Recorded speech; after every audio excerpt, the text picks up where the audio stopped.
Thank you all so much for joining. Greetings, greetings. For those whom I have not met, my name is Faith Abiodun. It's my privilege to serve as Executive Director at UWC International. Officially, I'd like to welcome you to the 2024 UWC Congress journey. You might know this already, but the Congress comes around once every 6 years. This is a special one because we have delayed this for a reason. We're going to gather in 2024, and we have this very special experience of beginning 5 months early for the very first time in UWC history. We're also making this a hybrid Congress experience for the very, very first time. Thank you all once again for being a part of the Congress. Now, why is the Congress important? And why is this Congress in particular a special experience? Now, you might see already in the chats, the vast majority of people and the wide backgrounds that we've all come from, and we count ourselves as members of this global UWC community. Our mission is to make education a force to unite people, nations, and cultures for peace and a sustainable future. It is therefore important that once every 6 years, as much as we can, we come together to revisit the journey that we are on and to reevaluate the processes that we undertake in the fulfillment of our mission. This Congress is very special because it gives us a chance to bring the global community together. We have students, alumni, staff, parents, volunteers, supporters, and lots more people who are involved in one way or the other with the UWC mission.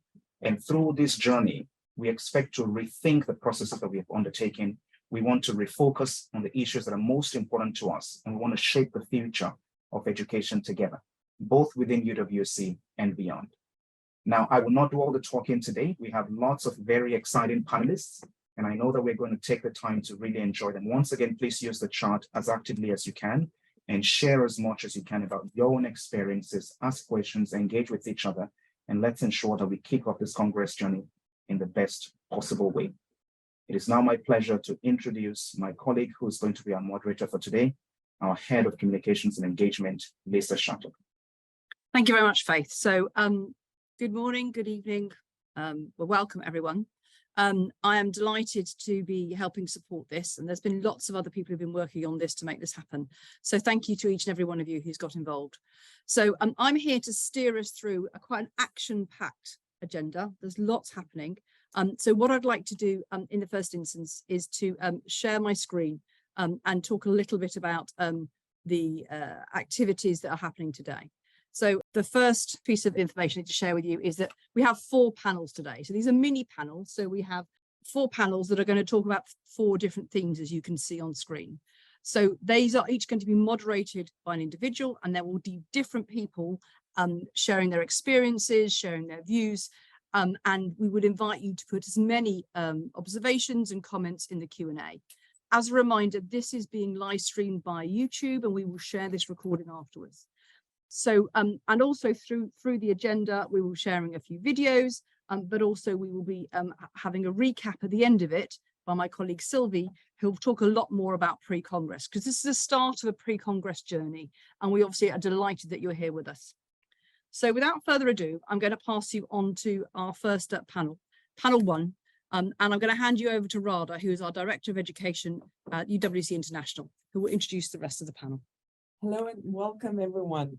It is my singular pleasure this afternoon in London to introduce you to our first panel. First up, Juliana Bitera-Behu. Juliana is an alumna, member of the UWC Uganda National Committee, and member of the UWC International Council. Second, Laurent Ramirez, head of school, UWC Thailand, and Drik Desmond, member of the UWC International Board and chair of the Education Board Committee. These are also 3 of the 5 members of the Congress 2024 Working Group. So I'm going to kick off with question 1. Drik, as chair of the International Board's Education Committee, why is the Congress on Education especially important for the UWC movement at this time? Afternoon, good morning, evening to everyone. It's really important because education that is preparing young people for making a difference in the world is now needed more than ever. And I think we all know that. The question is why? First, global change is accelerating. I think we all know that, but it's a very exciting time. We have much deeper insights than 2 decades ago in what is going on in the world. We have infinitely better capabilities. And obviously the world is facing systemic challenges, and there's also a lot more unpredictability as to what's coming. So global change is accelerating. The second reason why it's important is because UWC exists to shape this opportunity through education. And I think we all know that education in general has really been lagging behind. It's been pretty static. It hasn't changed much in the last few decades. The IB also hasn't really adapted much, for good reason, because it's a very high quality program that is a big success, but it hasn't adapted much.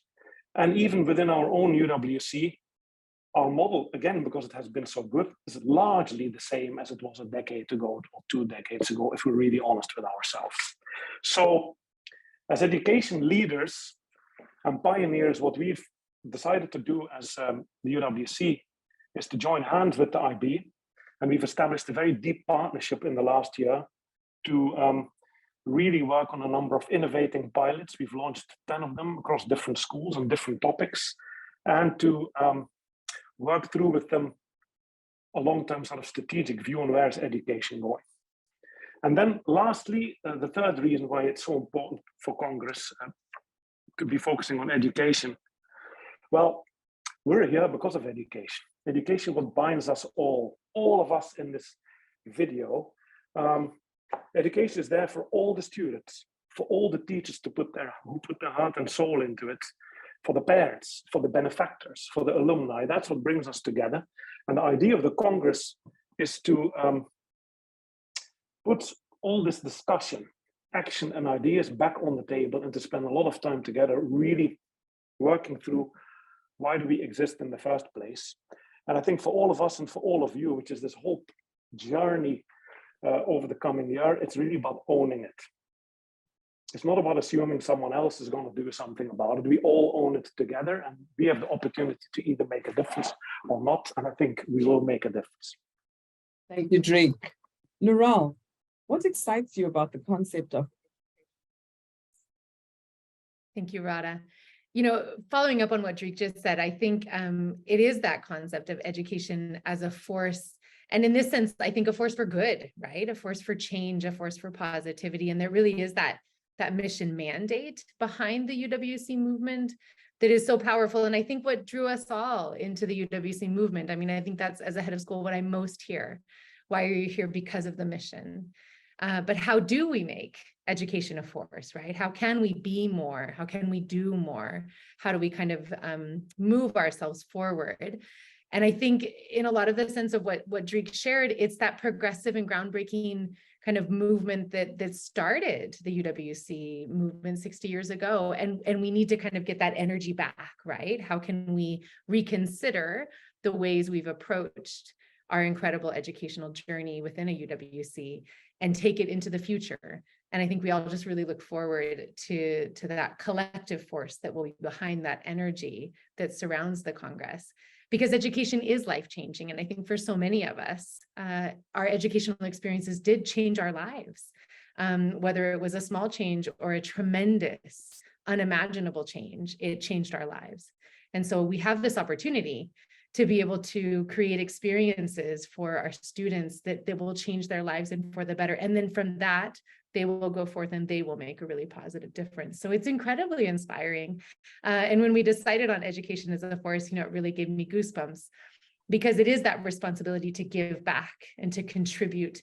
And I think the UWC movement needs to continue to remind itself that we are a powerful movement, and others look to us and then they wonder how they might be more like us. And so if we stagnate, if we don't continue to innovate and to progress, that's what others will do as well. And I think there's faces turned to us and minds turned to us saying, what will UWC do? And that gift that we're given of so much responsibility, we have to use it wisely, take it forward, and really try and impact the education perspectives globally. So it's an incredible opportunity to be that incredible force. Thank you so much. Juliana, as an alumna, a council member and a national committee member, how have you experienced the power and influence of a UWC education? Thank you, Radha. Hello to everybody who's joined us today. As you mentioned, I wear a lot of different hats within the movement. And the one thing that stands out to me is really the UWC experience brings forth a responsibility for us. As much as it's beautiful and inspiring, it also places a demand for action. And so for me, I see a lot of influence and a lot of impact when I'm interacting with our students when they come back from these UWCs and they're volunteering in our local communities.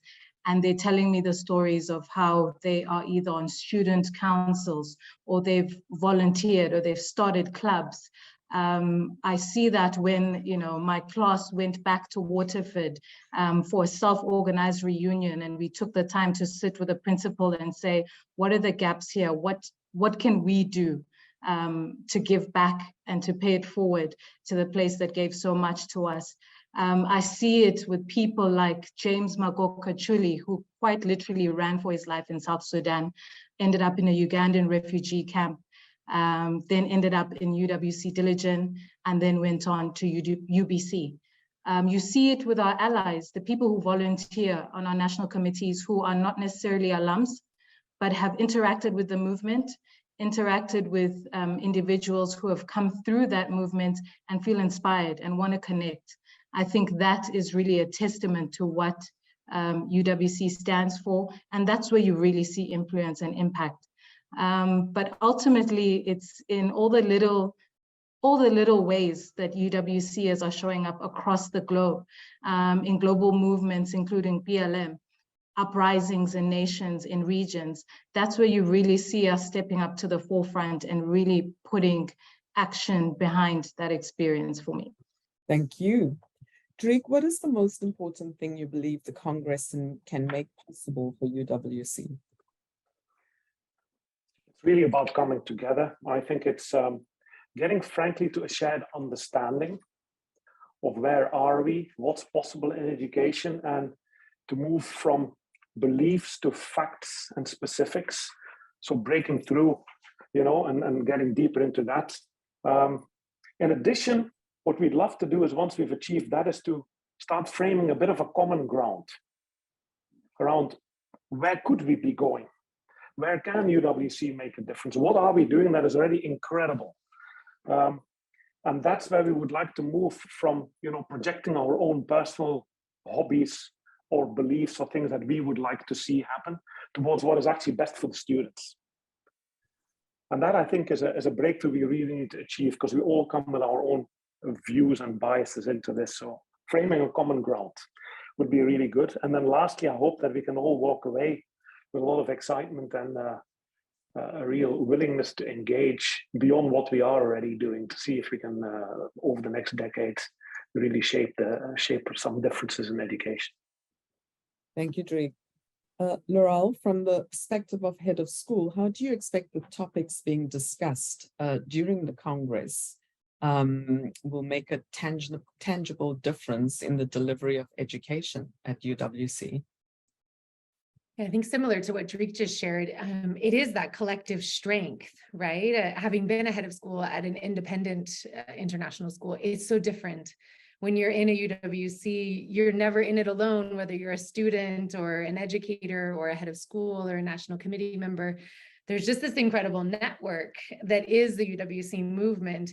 And we need to take advantage of that opportunity for that collective strength through that network, right? I just think all of our very best ideas come when all of those different inputs in that robust dialogue is able to happen. So for me as a head of school, and I know for my fellow heads, we really appreciate and value those inputs that people might bring into the conversation. And for our educational leaders and our teachers and our student leaders on campus, it allows us to better understand the impact that our educational choices are making on the lives of our students. And as Juliana mentioned, it's life-changing, right? For some students, it's just an incredibly powerful experience.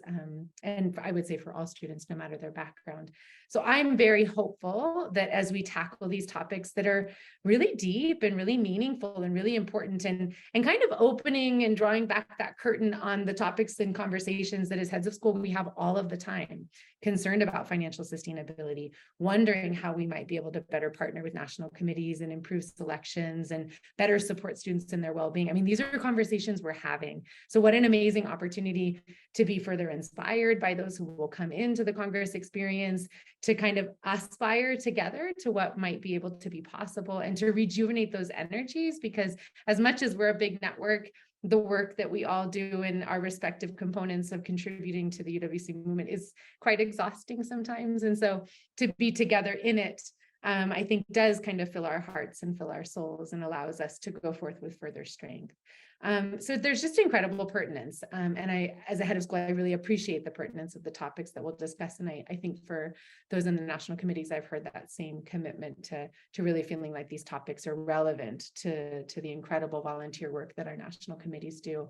But more than anything, like I said, I'm just so sure that we're going to come away with these new ideas, with new renewed motivation, and people will go back to their respective corners of the world where they're making this incredible difference, and they'll hopefully be reminded why it's so important to be a part of the UWC movement and to continue to give back to this movement that continues to give to each of us every single day. So I just can't wait. It's going to be amazing. Thank you, Laurel, and thank you also in advance for being the super host and all the work that entails. Juliana, what do you believe the Congress can achieve in the strengthening of national committee role in the UWC experience? I just want to go ahead and echo Tariq and Laurel to say I'm very excited about this Congress. I strongly believe that conversations are really the birthplace of action. So I have no doubt that we've got a lot of activity that's going to come out of this Congress. Specifically for the national committees, for myself, I have to say I have a very particular view of the movement through my national committee, only because of where I'm located.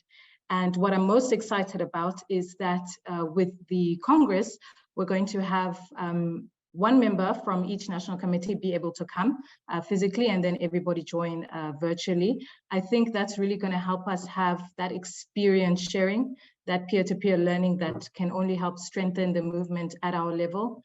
I think also for a long time, the cornerstone of the relationship with the movement through the national committees has been selection, but I think it's an all-encompassing role. I think we find as we go through this process, there's been an organic evolution of that relationship, and I think the Congress is the perfect place to explore that.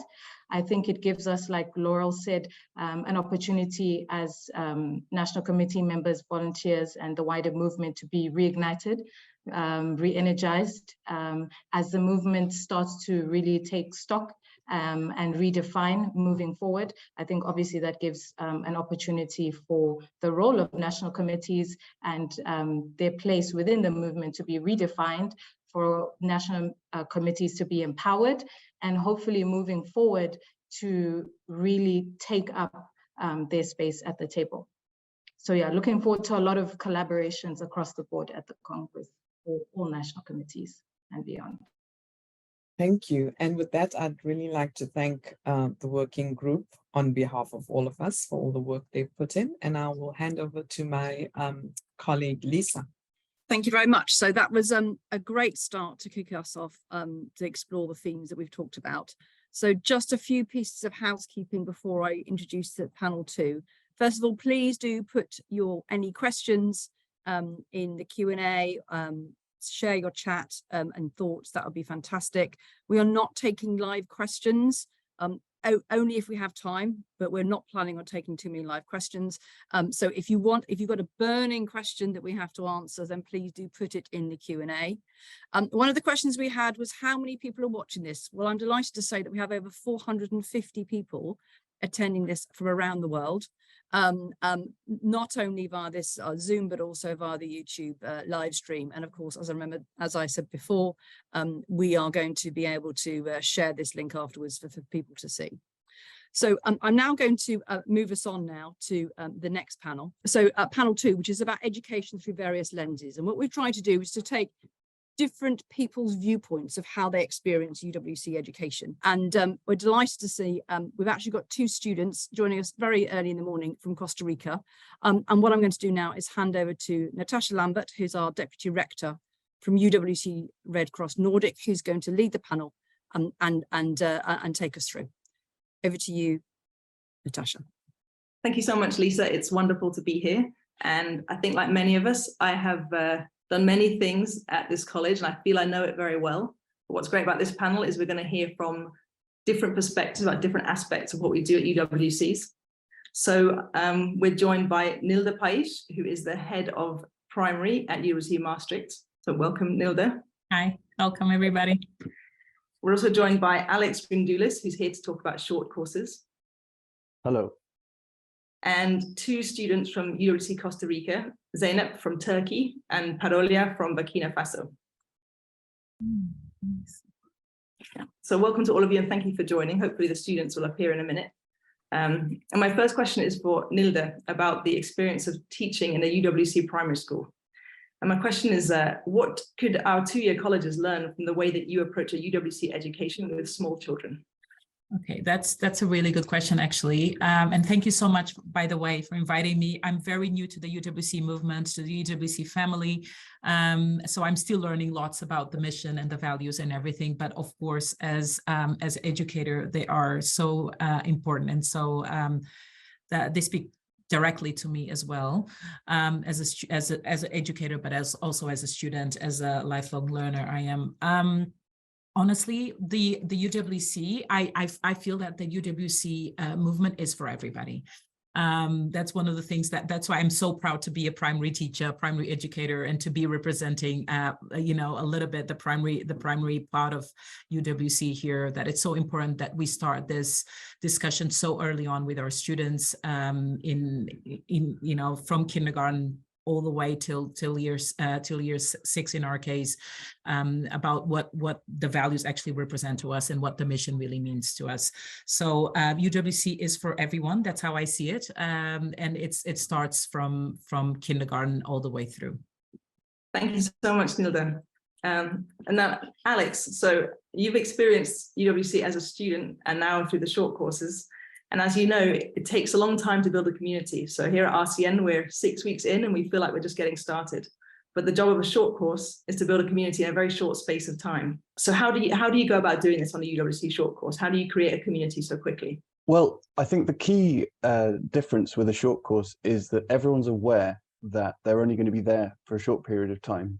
So perhaps where there may be reservation or relationships take their time to build initially in a 2-year course, if you're there for a week, 2 weeks, people, the students, the participants are immediately seeming to want to engage with each other.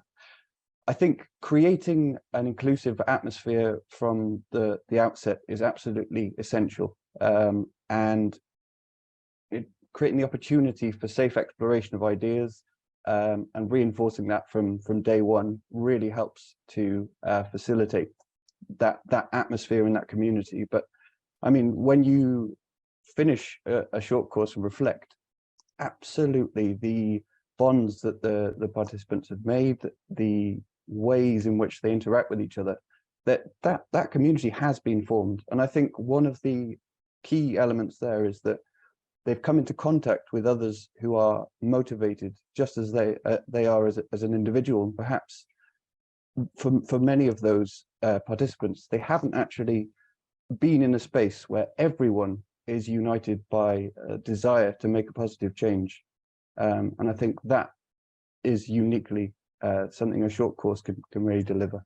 Thank you, Alex. And maybe as a follow-up, given that you've had these experiences from both sides, the short course and the colleges, what would you say is really distinctive to UWC about a short course? What makes it a part of the UWC education? I think that the concentration on experiential learning, involving activities and workshops and all sorts of different ways of approaching social responsibility, community identity.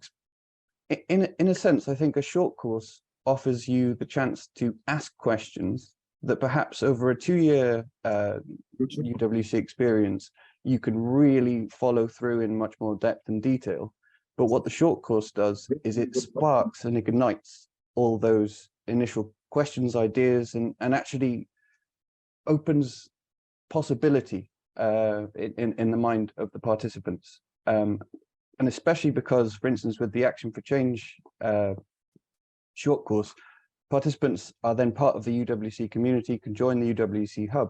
Well, they often plan a specific activity that they then want to continue doing, but they can interact with the alumni community in order to make that more of a reality. Thank you, Alex. And so now we have 2 students joining us very early in the morning from Costa Rica. So welcome to both of you. And so here at RCN, we've got a host group of nations, 6 different countries. So we have many, many languages here, but we don't have, in the way that you guys have, 2 dominant languages at the college. So what other benefits and challenges do you think of attending a UWC which has bilingual approach to the learning? So hi everyone, I'm Soraya from Burkina Faso, IB1 student at UWC Costa Rica. And well, we have a lot of benefits for having Spanish and English on our campus. First of all, the benefits of having the opportunity of learning a new language, especially when those languages are one of the most spoken in the world. And yeah, it's just the benefit of having this new skill and being able to grow a network a little bit more, but also being able to interact in and outside of school, because as UWC student, as UWC CR student, we will be volunteering, we will be traveling around Costa Rica for projects, for helping a community. So we have this opportunity to interact a little bit more with the Costa Rican community in more depth way, a little bit meaningful. And also a very unique thing is the predominantly Spanish speakers are allowed to freely interact with people on campus, and that is such a strong power of a bilingual college. We have people with more confidence in their English and more confidence in Spanish, and we are able to interact with each other. When I get my dinner and sit on a table, I can hear 2 languages spoken. I'm exposed to both and I can learn both. And this really increases the accessibility of UWC movement, and we believe it is very, very important. Thank you. And then a follow-up question for both of you is, do you think that the students who speak one of the host languages, so in your case, it's Spanish or English, do you think they have a special set of responsibilities or a different set of responsibilities towards the other students? I think it kind of develops naturally. For example, I am learning Spanish here with a little bit of background in Spanish. And when I'm stuck in a question or I have concern about a project, I can talk with my Spanish speaking friends and we can help each other. Or if they have a question about English, I can help them have a better understanding of the question. And it kind of develops naturally with the connections we have. Our responsibility is to help each other learn these languages and interact with each other. Yeah, so the host speaking students, they are really big part of the adaptation process for the other students. It can be through translating something that was said during a meeting, or just bring someone to the grocery store to buy something in Spanish, because they're the one who speak the language and they're really exposing their culture at the same time. And at the same time, we create a lot of friendships through learning English or Spanish. Thank you. Thank you. And so maybe, Nilde, if I could come back to you with a question related to this. How do the primary school students experience multilingualism in the classroom? How does language make a difference to what they learn? Yeah, it's a very good question. Actually, through multiple ways. We have now adopted as well the primary years program. So because of that, it makes us more unified with the rest of the school too. But in the classroom directly, we explore. We obviously go through the language profiling of the students. We use their mother tongue more and more in the classroom now, and we explore that with the parents too. And that's a process of also us developing our in primary our language philosophy here and how we teach language. altogether. Dutch is a very important component, obviously, as the host language. It's a very host country language is a very important component of our curriculum. But in terms of how we explore multilingualism is really through the experiences that the learning engagements that the students have in the classroom every day, with the different specialist teachers as well. And also a lot of us speak multiple languages too. I personally speak 4, and I use them back and forth with multiple students sometimes to translate and use them. So, and I enjoy using my own language as well, my home language, to talk to students and to talk within, and that's so important as being at UWC school, that we're not ashamed of using our language. We use it with pride, and we want to use more of it, and really find people that speak the same language we do. So it is with a lot of pride that we explore this the diversity in languages within our community. We have so many different languages as a whole school here in UWC Maastricht, and it's really interesting to see that sometimes those languages all come together, and how we love speaking in our language, but also exploring what other people are sharing as well. So it is with a lot of pride. Yeah. Thank you. And Alex, how does this play out in a short course context? So how do you work with students and overcome barriers to accessing the education that you're providing in a short course, given you have a short space of time and also often a multilingual group of participants? Well, it can be a little bit of a challenge, but ultimately the involvement of participants who have strengths in various languages. I mean, I found that was the case throughout the UWC experience over 2 years. In a short course, it's just the same. The facilitators are all ex-UWC students, and therefore often have an ability in various languages. If, for instance, English is the dominant language in the group, that's what's prioritized.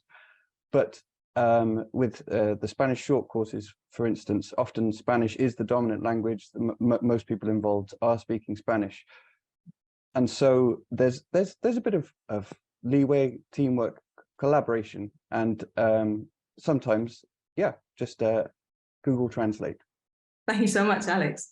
And then back to Soraya and Zainab. A year ago, I guess, or maybe 2, you were thinking about applying to UWC, and you didn't know what the context would be, or even necessarily the language of the UWC you'd end up at. What was the magic you thought you'd find before, and what's the magic you've actually found in Costa Rica as you've been there? Well, I would say there are a lot of aspects to the magic in Costa Rica. One of them we have talked about is the bilingual nature of the campus. We are constant learners from our peers. We are always learning a language, and sometimes we're teaching each other words, how to greet each other in our own languages. And it's such a beautiful experience, but it doesn't end with that.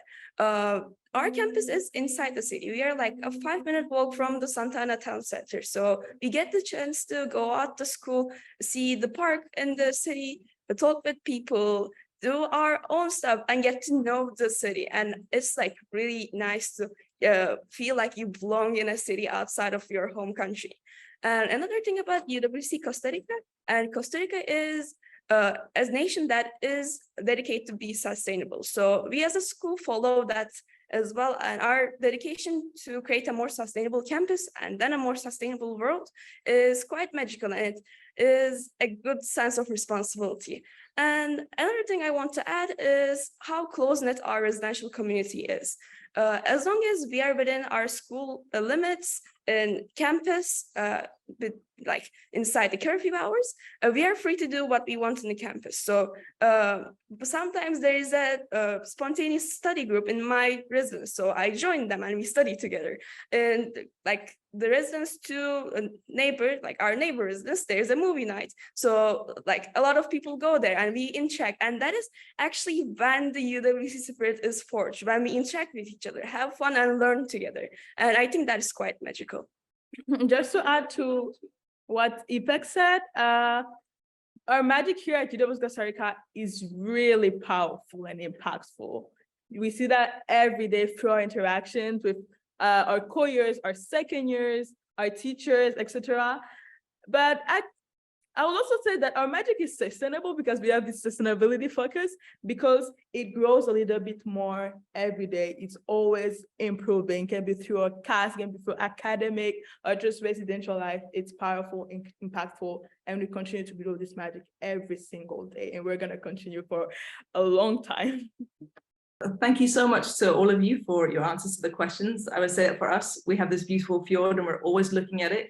But every now and then it's really nice for us to lift up our eyes and remember that the world is out there and all the exciting things you're doing.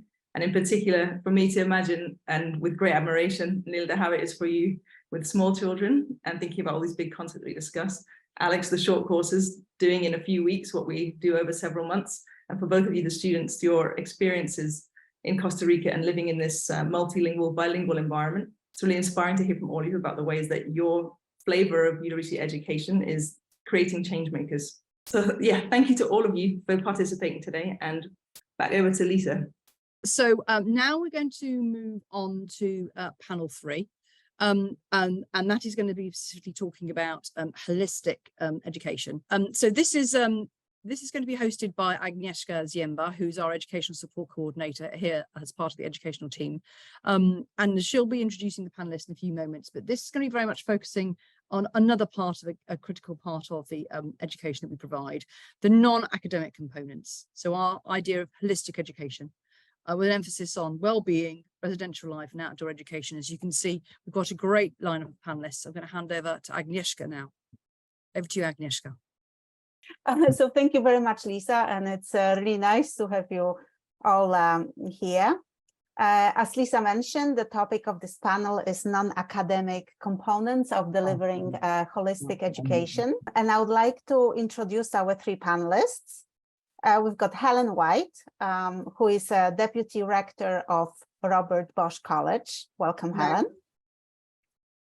Ljubica Bajo-Bechman, who is Director of Wellbeing at UWC Mostar. Hello, Ljubica. Hello. And Rob Carmichael, Director of Outdoor Experiential Education at UWC Thailand. Hi, Rob. Hi there. So the first question is for Helen. Helen, what is the role of residential life as part of the delivery of a holistic education at UWC? Thanks, Agnieszka. I'll need to speak solely from my perspective as Director of Student Life here at RBC. So many aspects of residential life at RBC are facilitated informally through the day-to-day interactions and shared experiences of students who are living together in this deliberately diverse and close-knit community. And I think both Soraya and Zainab from UWC Costa Rica spoke very eloquently about that. If we consider this through the lens of the UWC educational model, the missions and the values, then the informality of residential life is really at the core of this UWC education experience.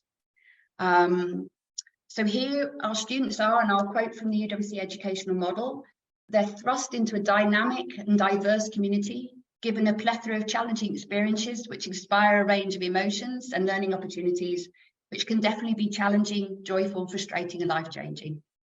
So, for example, sharing a room with 3 other people who don't go to bed at the same time, want the window open, want the window shut, want the light on, want the light off, have different standards of cleanliness, sleep routines, etc., are really definitely challenging experiences.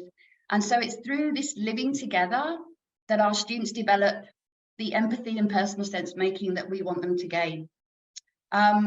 Informal cultural exchange happens naturally as our students cook together, share meals, stories and traditions with one another.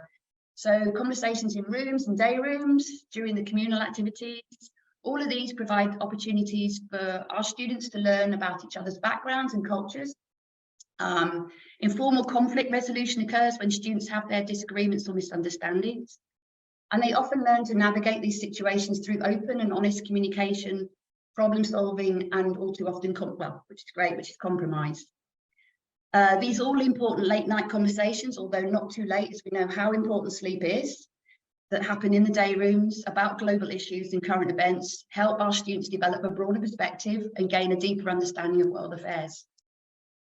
I think one of the most significant informal outcomes of residential life is the formation of these deep and lasting friendships.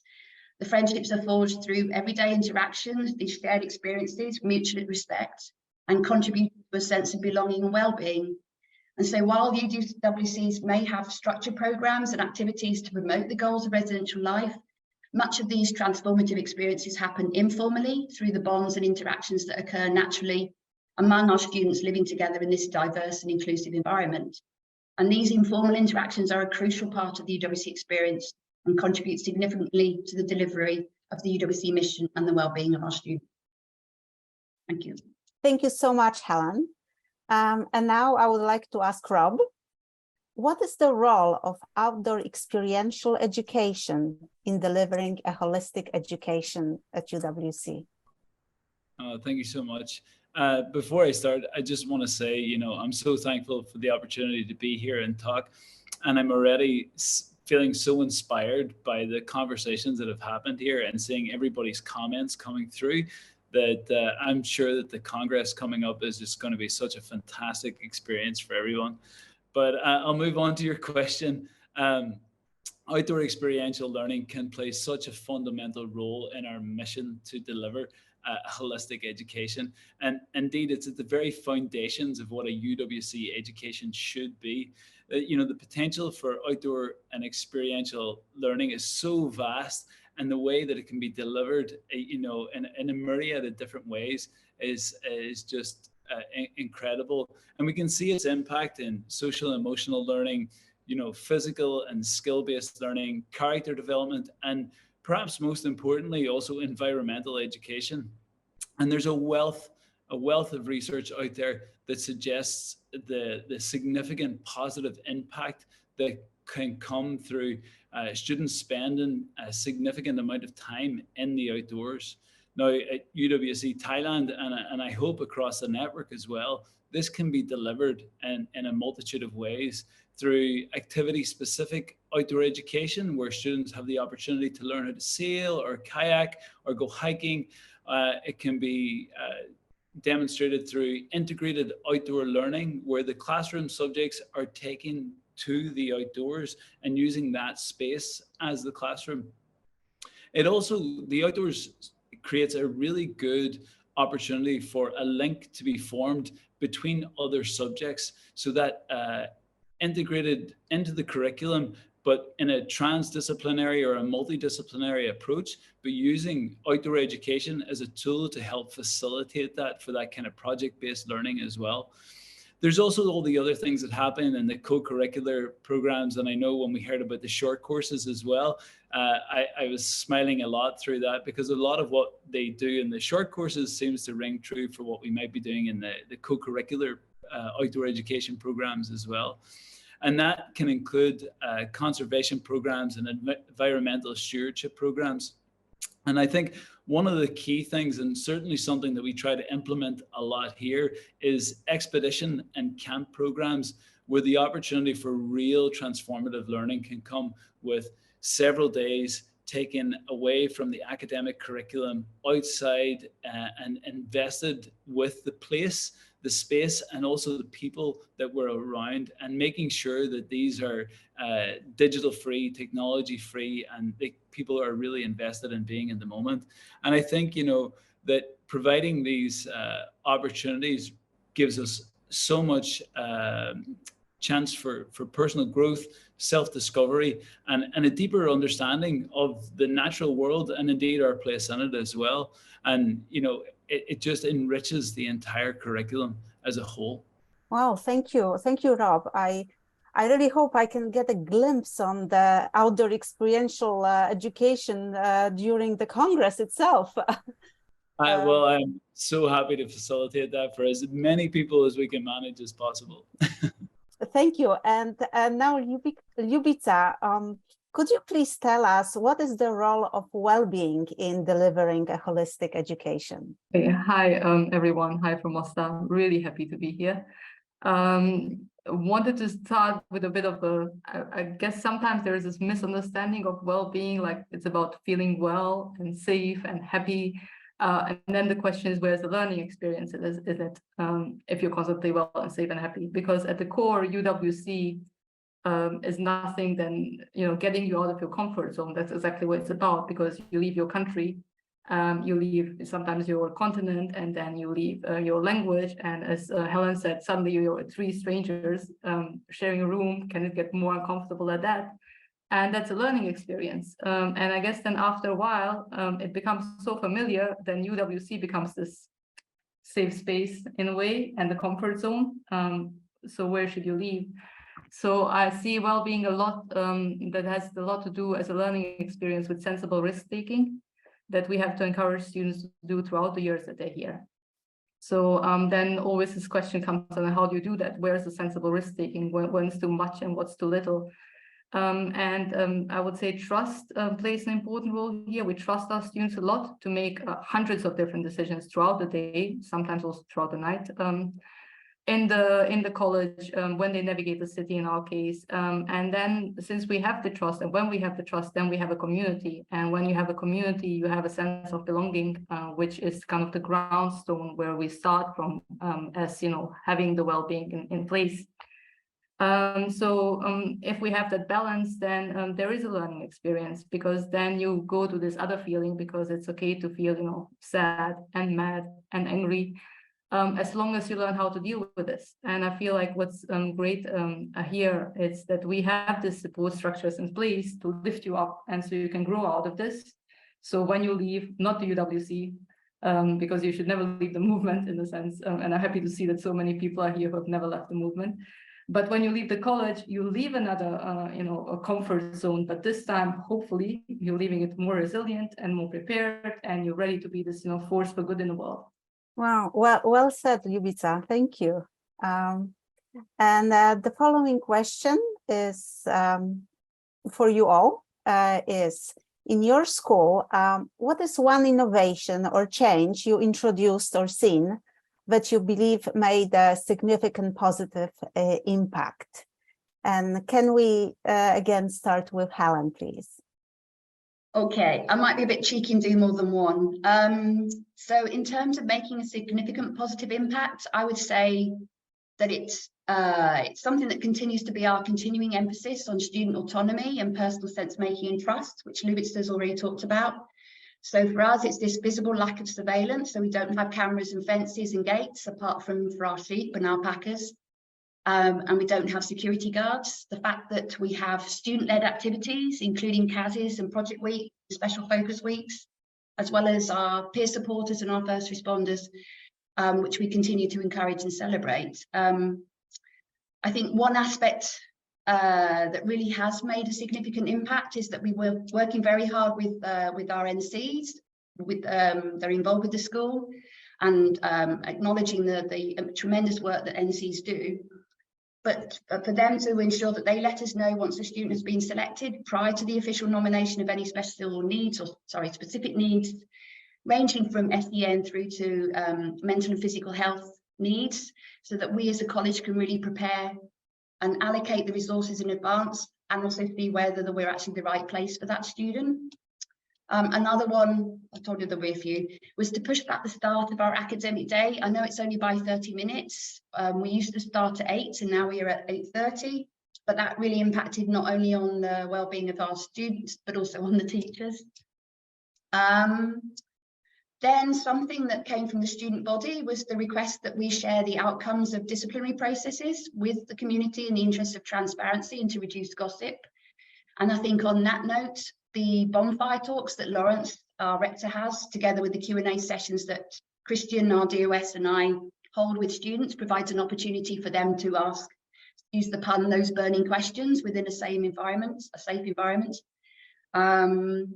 And then when I asked our residential staff for something they felt was innovative, it would be the fact that we have a system of pocket money, and I'll need to quote my colleague Cassie, who says, by making it available to all our students, although the National Committee students from Germany have a slightly different system, we make a strong attempt to equalise, So it's not equitable, it's not perfect, but it does make a huge difference, because asking for money carries so much complexity in terms of cultural differences, gender, confidence, etc., and so on. And I think in that respect that we've managed to lessen the burden from the students, There still might be additional leads, but it sets a tone and ultimately means less stress for student in need. So apologies for talking about more than one. Not at all. Thank you, Helen, and thank you for sharing those initiatives. I'm sure many of us find them very helpful and useful. Rob, could you tell us about UWC Thailand and any initiatives you've seen there or implemented? Well, I'm going to follow Helen's lead, and I'm not going to talk perhaps about one initiative, but actually what comes to my mind when I think about the change that's happened during the time that I've been at the school, and indeed perhaps as well and prior to me joining, and it's continued on a linear growth, is not one particular thing, but the moving and the development of a culture that values time spent outside and connecting with nature. And it's really seen at the forefront of everything that we're doing is making sure that our students are having real value in connecting with nature so that they're fostering a meaningful and conscious mindset of engaging in those spaces. And if the goal of UWC is to create a sustainable future, then it's 100% fundamental. It must be that our students are spending significant time in those wild spaces that they're going to have to fight to protect in the future. And, you know, this starts with our very youngest learners. We're from 2 years old right the whole way through to the diploma program in our school.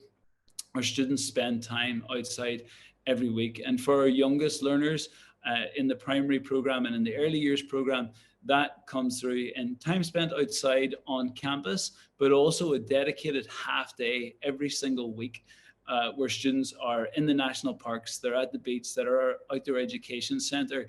And this carries through primary school and into our secondary school. And in the MYP, if I can give an example, is our grade 9 students who participate in a 9-day kayaking expedition. But it's more than just the expedition. The program starts 4 or 5 months beforehand with students engaging in a leadership course so they know how to function within these teams. And that is then taken, and the program, it reaches out even further than that into the design class, where the students research, design, and craft their own kayak paddles that they then take on that expedition. So making sure that the learning isn't just in isolation, but it's actually going throughout the entire process. And that goes right the way through to our students in grade 11 and grade 12. And one of the things that we've introduced in the last couple of years is really bookending the diploma experience. So in the first week that our grade 11 students come to UWC Thailand, they spend 3 days in a tent. And to go back to Helen talking at the beginning, when you share a room with someone, that can be quite a challenging experience. I would say you don't really know someone until you spend some time in a tent with them. So having students spend in the first week of their school, 3 days in a tent at an outdoor experience. And then if we fast forward to the very last week that they have in school, so they finish their last exam, they're graduating the following Saturday. And in that week in between, we also facilitate a transitions camp, an opportunity to say goodbye well to the people, to the place and the space that they've called home for the last 2 years.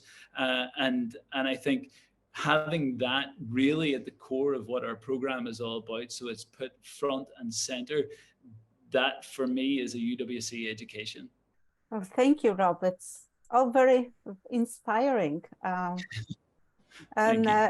Ljubica, what about Moster? I'm really looking forward to hearing about any initiatives there. I follow Helen and Rob's lead, and I've kind of written down what I liked Helen already. Thank you for sharing. Because I'm very much also on board with the whole pushing the student ownership idea. And I think that's what we've been also concentrating on in the past couple of years. And I've been very, very proud of our student council because they're very strong, which is not always easy for us when you have a very strong student council, but it's a good thing. And the committees they have made, we meet them weekly. Our student council members also sit at our college board meetings, so they have quite a say and they know what's going on. And it's really, really important because giving them more ownership, makes this push towards solution-oriented thinking. And it's sometimes really hard to get there when you feel like you have no ownership and you have no power over something. So you get lost in this complaining. So it's really, really important that we have our students active. So what we also do in the last 2 years, we try to kind of, when we have a new policy, to make it together with the student and then kind of introduce it step by step. So is it exhausting? Yes, it's very hard. You stand there and you kind of have these tough questions coming from the student body, but at the same time, you're also proud of them, while it's extremely uncomfortable. But it's a really, really good thing that comes out of it, because then it leads to further initiatives. And one I've been very proud of is our skill building program, because it's entirely student-led. And they're doing an amazing job there. And because they take so much ownership, and I also have to mention the peer supporters, because they're really, really great. It kind of also gives us a chance to move in early whenever we feel like there is something that needs to be addressed. And then if you kind of get early into this conversation, you can always ask this question again, to any student, like, who are you, and who is it that you want to be? And so it gets you to this constant thinking about it. So the collaboration, student ownership is definitely something that we want to push further. So Helen, I'll get back to you because I have more questions. Thank you very much. Thank you so much for sharing. It's really wonderful to hear about all the initiatives. And thank you so much for participating, Helen, Ljubica, and Rob. And now I would like to hand it over back to Lisa. So now we're going to have a bit of a break from listening to people, because I think a bit of a change for our brains now. And what we're going to do is we're going to be sharing a video about an award-winning language app for refugees and asylum seekers that was developed in UWC Atlantic, which will feed nicely into the next panel and the final panel. So if you could play video, please. These like places that an application user would want to go, maybe a library, a hospital. This is Ilum, an app, but not like any other. It's the first ever language app created in Wales by refugees for refugees. It's an app to support people in integrating into society.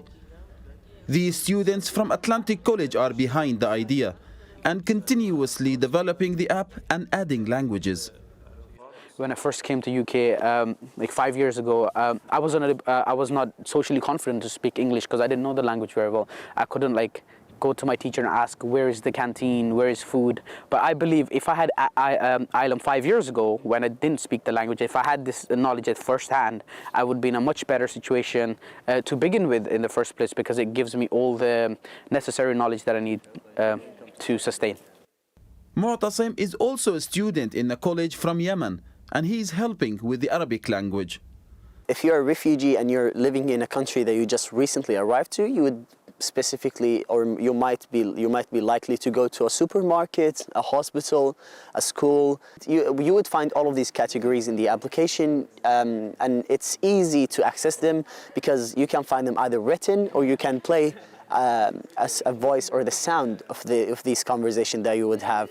And now the work these students have created is being recognized and won a global award, which brings everyone in the college a sense of pride. When students go out of their way to be able to create something that will solve a problem that they have either experienced or seen, it brings me nothing less than joy. Because at the college here, we are so interested in ensuring that our students are able to have an impact in some way in the world. And the fact that we can have students who come from a variety of backgrounds, including those who are refugees, come to the college, have the space to be able to then create solutions that will help others to be able to live a better life in some way, shape, or form, is a source of tremendous pride for us at the college. Not only inside the college, but out in the community too. Here at the Trinity Centre in Cardiff, they also volunteer once a week to meet asylum seekers and have a conversation in English. Students come to Atlantic College not only to get qualifications, but also the desire to go out and make the difference they want to see in the world. Isa Farfur, ITV News. Excellent, thank you so much. I'm now going to pass on to the next panel. If we can just bring up the slide so we can have a look at the panel, the final panel for today. The final panel today is very much talking about impacting the world through education. And the fourth panel is, I'm delighted to say, going to be hosted by Vivian Feng, who is not only a UWC Adriatic alum, but also a member of our council. And we're delighted to also on that panel welcome other alumni and our most far-flung panelists who unfortunately cannot be with us in real life. GIF has submitted a video from the Marshall Islands. So I expect you to go and Google where that is now. But he has submitted a video from a beach, and we'll talk a little bit more about how he's involved with the UWC and the role of the NC in this perspective. So handing over to Vivian. Thank you. All right, thank you, Lisa. And hello, everyone. Good day, good evening, wherever you are joining us from the world. I'm Vivian Feng, and I'm an alumni of Adriatic College, and I'm also an at-large member of the UWC International Council. I've been also been a member of the Congress Working Group for almost a year now, so you can imagine I'm super excited for the launch of UWC Congress 2024, where we get to celebrate achievement of our students and alumni and share ideas to build a more robust movement for the future. I think that the video has set us up really well for the next panel. So today it's my great pleasure to moderate this panel on impacting the world through education. This panel aims to highlight some of the ways that a UWC education is influencing community around the world, basically bringing us post our own UWC days, with an emphasis on education in post-conflict areas and climate-threatened areas. So today joining me, we have three panelists. We have Abubakar Miguel, our AC recent graduate, co-founder of the language app you just watched the video about, Ilum, this app to help refugee and asylum seekers to learn their new home country language. And we have Lara Sevenia from alumni from Mostar, who's the program coordinator in UWC EU Cyprus Initiative. And joining us virtually remote through video is Giff Johnson, the chair of the UWC Marshall Island NC, who has a long history in climate journalism. As Lisa mentioned, because of the time difference, unfortunately, Giff cannot join us live on this panel, but he has pre-recorded some videos to answer our questions. So now with the live panelist, I will start with Lara first, with to answer the question: where do you think UWC can have its greatest impact? Thank you, Vivian. And firstly, I want to give a huge congratulations to my colleagues here at UWC International, but also all of those that were involved in Congress planning for the launch of our Congress journey.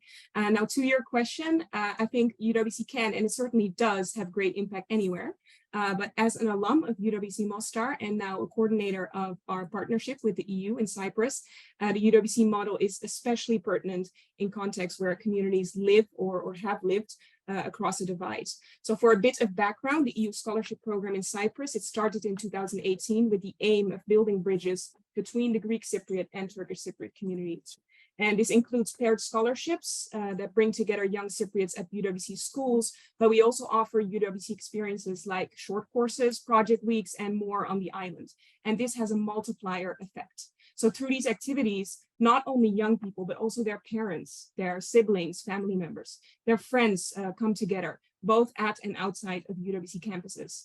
Now, when we think of UWC, we always think of young people, of course, naturally so, but this engagement across these different generations is, I think, where we can really create additional impact.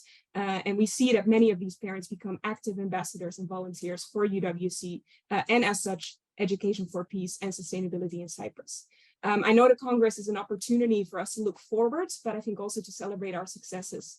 And both in Bosnia and Herzegovina, where I went to school many years ago, and in Cyprus, these multi-communal educational and residential spaces, they are truly groundbreaking. So just this morning, I was speaking with a Turkish Cypriot journalist, and she said, education is unfortunately used to perpetuate division in Cyprus, and Cypriot youth is taught that their futures are separate. So just the act of bringing young people together and into dialogue with one another is in itself great impact. And now we couple that with UWC's focus on youth leadership and change maker education, and we see the direct impact in such a short time. And I think Abu Bakr's initiative, Ilum, that is a great example of that, right? In just a couple of years, that coming together. In Cyprus, we also see one of our graduates who is co-authoring op-eds in local newspapers, and short course graduates who are taking the initiative to organize bi-communal workshops on mental health, on gender equality, conflict transformation. So I think this is only the tip of the iceberg of the long-term impact we're about to see in Cyprus and across the world. Thank you so much, Lara. That is so insightful. So Abu Bakr, we have just watched a video about this language app. I'm sure everybody like me, like myself, have so many questions, and we want to learn more about how you guys started this and started with this idea and took this forward that's making a bigger impact for refugee communities. Hello. So I believe at my studying time at UWC, the greatest impact was the community and what I was able to learn from my peers, different cultures, attitudes, and skill sets. And together we search for solutions to our social and environmental problems. And UWC brought us together in this one diverse environment where we have people actively searching for solutions and developing new innovations, bringing knowledge from classroom into reality. And I'm grateful to have met my co-founder for Ilum at Atlantic College. She was inspired by her refugee service cause. And myself as a refugee, I wanted to make a project to support my community and many more. So for example, she developed the curriculum marketing side, and I coded the app, and we both used the skills we have developed previously. Together we created Ilum. And earlier this year, Ilum won the European Charlemagne Youth Prize, and which was awarded by the European Parliament in the International Charlemagne Prize of Aachen. And we never expected an idea we came up with one day in Atlantic College would be able to be on the European and global stage years later. Wow, thank you so much. It's always inspiring to hear young people with new initiatives that's really aiming high and impacting wide. And last but not least, can we cut to the video to hear from Gif? Yaqui, and greetings from the Marshall Islands. I'm Gif Johnson, the chairman of the Marshall Islands National Committee. And in response to the question, I would say that, you know, being a relatively tiny country, we only have a little over 40,000 people, and we're a small NC, that where UWC really has its impact is in these young students who are selected to scholarship, getting out and broadening their horizons in schools that just open up their minds to the world. Because the fact is, in the Marshall Islands, we have fairly limited educational opportunities. It's not that all schools aren't good, but it's just, this is a unique opportunity for our kids. And to date, over about a dozen years, we've been successful in getting about 20 young people out to school. And I would say in the Marshall Islands, we have a pretty easy track to the US because there's no visa requirement to go to the US. And so the benefit really for us from UWC is that our students get off to schools in other countries. They get to understand a little bit more about the world, you know, outside of the US sphere of influence in a way. And for us, that's really the big accomplishment we see with UWC, is just its ability to open the minds of these young folks who get off on these fabulous scholarships, and which we greatly appreciate from all the schools that participate. Thanks to those wise words of Gif. I hope you followed Lisa's suggestion and looked up where Marshall Islands are and appreciate that the reach of the UWC movement to the middle of the Pacific Ocean and far and beyond. So to move on to the next question, let's start from Abu Bakr. What can different players in the movement do to maximize this impact? I believe it's really important we make the most out of our UWC alumni network. And through this, we can develop multidisciplinary projects and mobilize like-minded alums from all walks of life in the current student cohort. For example, for Ilum, my co-founder and I, both recent alums, we continue to work closely with Atlantic College students as one of our largest app groups in our organization. We mobilize the strength of the diverse group in translating the app to a dozen of languages, conduct events at their local areas and more. In the beginning, when we started Ilum, we consulted heavily with alumnus from all around the world from the UWC network, who had experience in app development or refugee humanitarian work, which gave us a starting point. So I hope that UWC community can strengthen the ecosystem of innovation and impact with our unique skills and background to make an impact and a difference. Well said. Thank you. Lara? Thank you. So to answer your question in short, I would say collaborate, connect, come together. And I think UWC movement in itself, it is a celebration of collaboration, right? We have schools, MCs, volunteers, alumni, short course organizers, UWC International Office, and more. And I definitely also want to echo Abu Bakr and say we should harness the power that we have in our alumni. And also, again, connect and collaborate. So to speak to my experience with the EU program and our partnership there, truly an example, I think, of collaboration. We are, of course, extremely grateful, first of all, for the generous support of the EU, not only financial support, but really they're an active ally and a partner for dialogue and peace in Cyprus. But that's not the only partnership that we have there. It's really a multi-layered program in a way.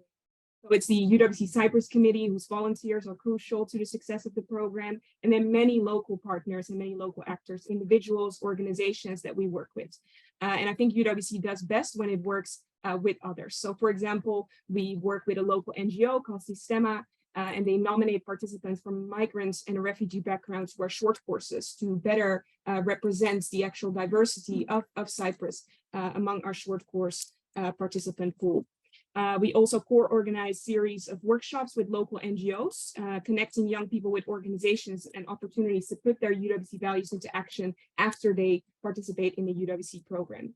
And I think another element of working with others is it keeps us accountable. So to ensure that our programming is relevant to the context that we operate in, but also to invite feedback and ideas to help us innovate and adapt to the needs that we have today. Thank you so much. Can we cut to the video to hear from GIF?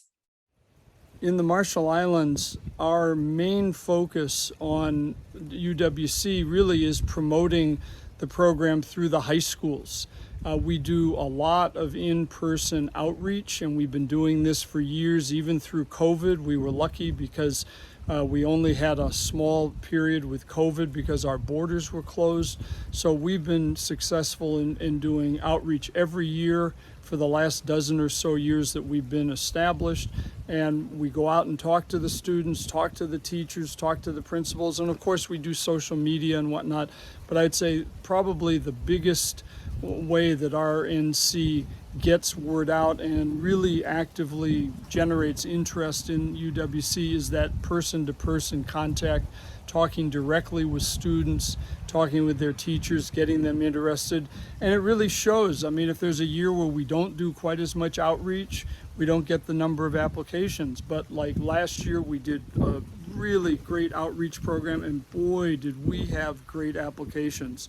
And you know, we had one scholarship on offer, but we probably had at least three students who could have been qualified. So I'm just saying that the outreach really makes the difference, and we're trying to do our best to make that happen.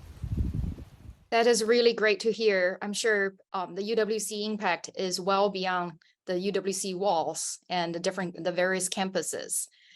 Thank you so much for our panelists for these insightful answers. And I think we're all inspired after today's panels. And this concludes this panel today. And I will pass the mic back to Sylvie. Thank you. It's been wonderful to hear all the panelists. It's been such a great, overview of different voices from across the movement, and really shows our far-flung global reach and our impact. I'm here to tell you about the next steps for the Congress.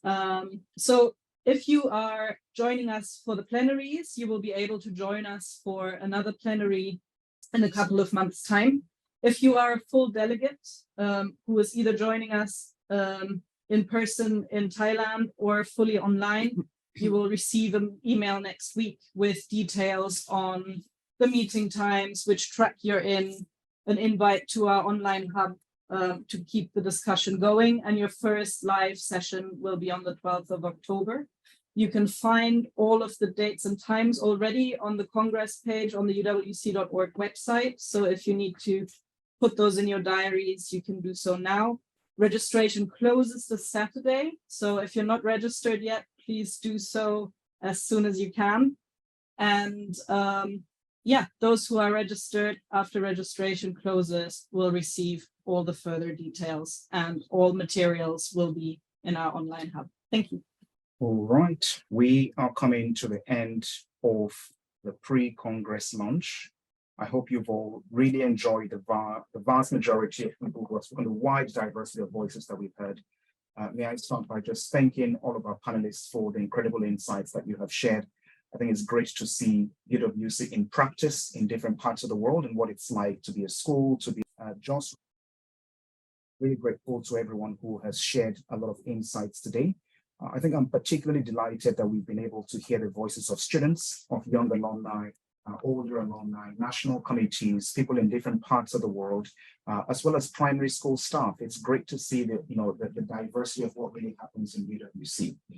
Three key things for me to highlight as we bring this towards a close. Firstly, I mentioned at the beginning that the Congress is a chance for us to come together to shape the future of UWC together. And the ways in which we are doing that are firstly by opening up our minds to really understand what truly happens in UWC.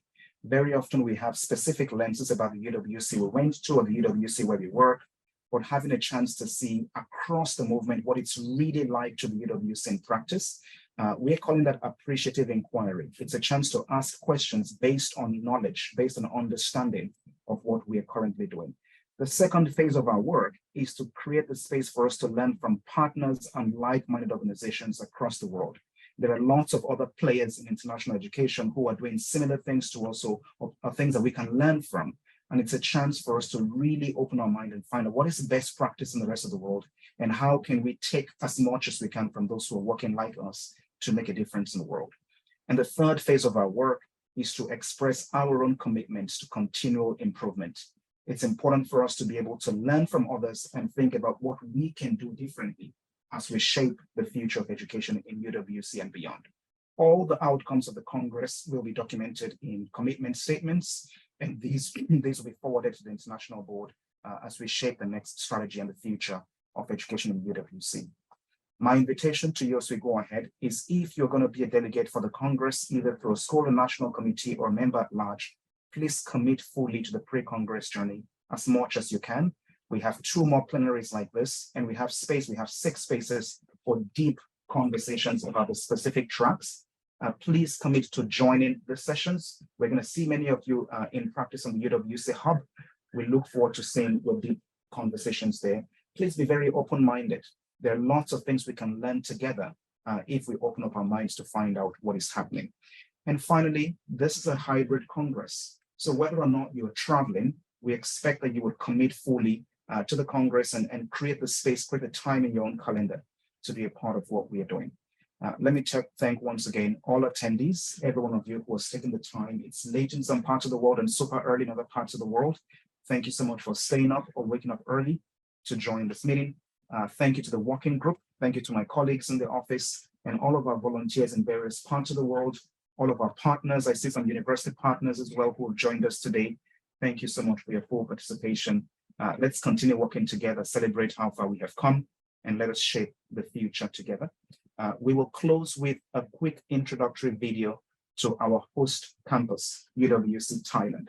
So for those of you who will get a chance to travel, we're going to give you a preview of what you might see at UWC Thailand. And for those who are not traveling, enjoy the video. We'll see you on screen, and welcome to the very beginning of the 2024 Congress.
thank you all so much.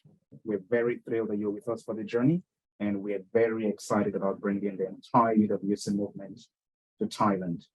Have a fantastic rest of the day. Enjoy each other's companies across the world in schools and national communities. We look forward to seeing you. Please join us for the next pre-Congress session. It's going to be track specific. We look forward to closing registration, engaging with you on the hub, and seeing many of you in person in Phuket. Have a fantastic rest of the day. Bye for now.